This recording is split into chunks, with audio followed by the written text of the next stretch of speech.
আসসালামু আলাইকুম ম্যাডাম। ওয়ালাইকুম আসসালাম। আপনার মালামালগুলো রিসিভ করে এখানে একটা সাইন করে দেন।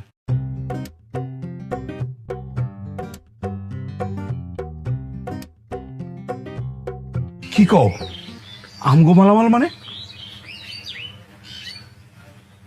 করছি অস্থির হয়ে না। তোমার মেলা দিন আগে কইছিলাম মনে আছে, আমার একটা ফ্রিজ কিনে দাও, ঠান্ডা পানি খাতে মনে হয়, গরমের সময় ভালো লাগে না। তুমি কি করলে? টাকা নেই। তো টাকা ছিল না তো। তারপরে কি কইছিলাম, একটা টিভি কিনে দাও, আমার একা একা ভালো লাগে না, সময় কাটে না। সেটাও করলে টাকা নেই। আসলে টাকা ছিল না। হয়েছে। আবার তোমার একটু মোটরসাইকেলে চড়ার শখ, একটু মোটরসাইকেলে চড়বে, চালাবে, তো কলম কিনে নাও, এটা না হয় কিনে নাও। তখনও বলে সেটা সময় বলে টাকা নেই। আরে তখনও টাকা ছিল না, টাকা থাকলে তো আমার শখ আমি পূরণ করতাম।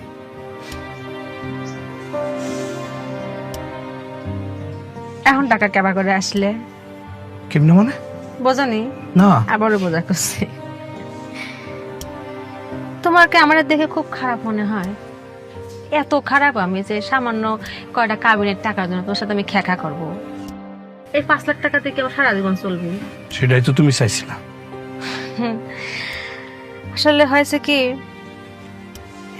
তুমি যখন আমার সাথে ঝগড়া করতে, ঝগড়া করে যখন কয় কিস্তি কিস্তি কি জানি কইতে না, তা আমি বললাম যে কিস্তি কথা বারবার কয় কে, এ কোনে যাচ্ছে।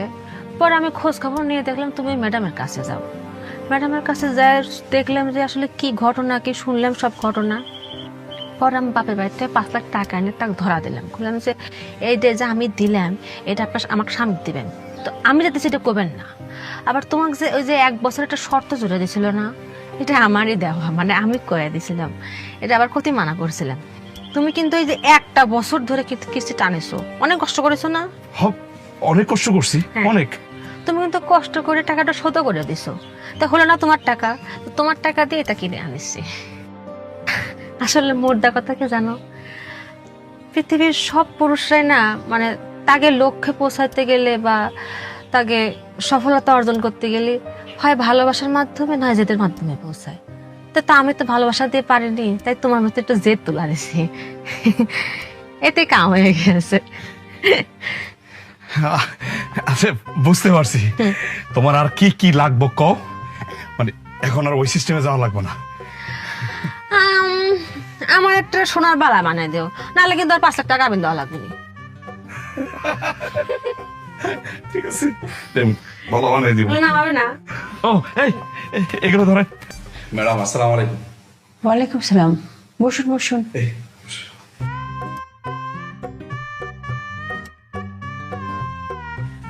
আপনার তো আজকে শেষ কিস্তির দিন। জি ম্যাডাম। উনি ম্যাডাম আমার ওয়াইফ। আচ্ছা, তা শেষ কিস্তি দিয়ে কি আপনাদের দুজনের ডিভোর্স হয়ে যাচ্ছে? আচ্ছা, ওটা হচ্ছে না। ম্যাডাম আসলে আমরা দুজন মিলে গেছি। মিলে গেছেন? কথা বোঝা করতে পারছেন, আমি বোঝা করছি। হ্যাঁ, আমাকে হইতে কি, আমাকে এত কেসাল হইতে বনিবনা হইতে না। হ্যাঁ, তাই ভাবিছিলাম যে আলাদা হয়ে যায়। এটার জন্য এখন আপনার কাছে আসিছিল।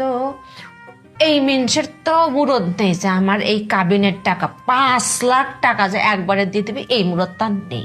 তা আপনার কাছে আসেছে কিসে ধরেছে না 5 লাখ টাকা, ওটা আমারে একবারে দিয়ে দিছে। জি ম্যাডাম, মানে দিয়ে দিয়েছি, ওই যে কাবিনের যে টাকাটা ওটা পরিশোধ করে ফেলছি। কিন্তু আপনারা তো একটা শর্ত দিয়েছেন যে 12 মাসে আমার এটা পরিশোধ করতে হইব। তা আজকে হলো সে লাস্ট কিস্তি আর কি। শেষ কিস্তি না আজকে, তো শেষ কিস্তিতে আমার তো মেলা খুশি যে আজকে শেষ কিস্তির দিন, কিস্তি মিস্তি পরিশোধ করে আমি টাকা মাকসা নিয়ে একদম বিদেশ চলে যাবো। চিন্তা করুন ম্যাডাম, মানে আমার বউ সে আমার ফেলাই দিয়ে বিদেশে চলে যাবো, তাও কি বলে জানেন, বন্ধু নিয়ে যাবো। এটা কি মানা যায়? এটা সহ্য হয় ম্যাডাম? এরকম করি বাড়ির মধ্যে এমন চেতে উঠেছে, আমি কি রে আমাকে ডিভোর্স দিয়ে দিবি, আমাকে দেখতে পারে না, মনের মিল নেই, তাই চেতে উঠলো কে, হিংসে হিংসে জিলাস।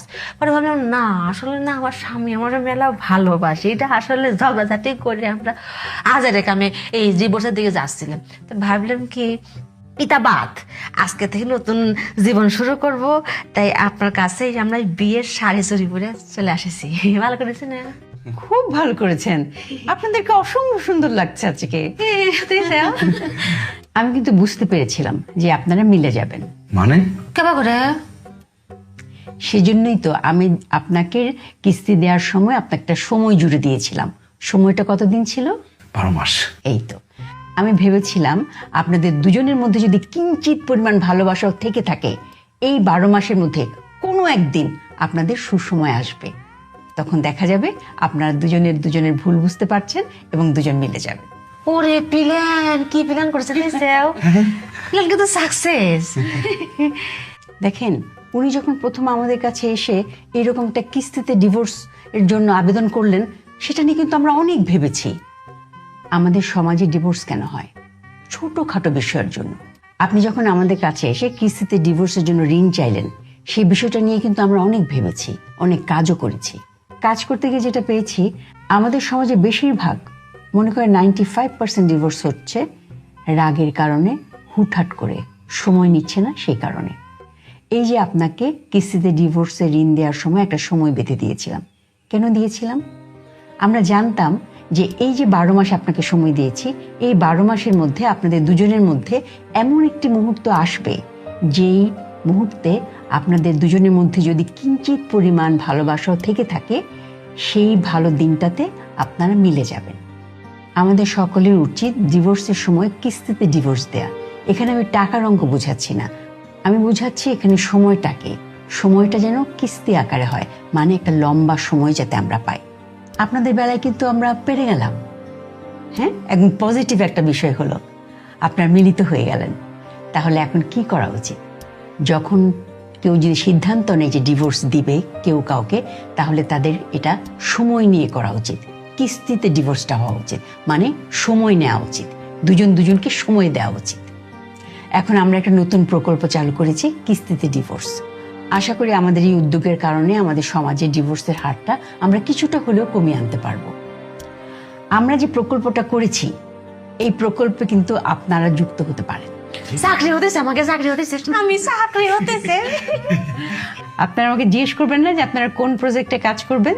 কি নাম, কি প্রজেক্টের নাম বলেন ম্যাডাম? আপনাদের প্রজেক্টের নাম হলো কিস্তিতে ডিভোর্স। এ তাই, আমাকে তাই। আমরা রাজি।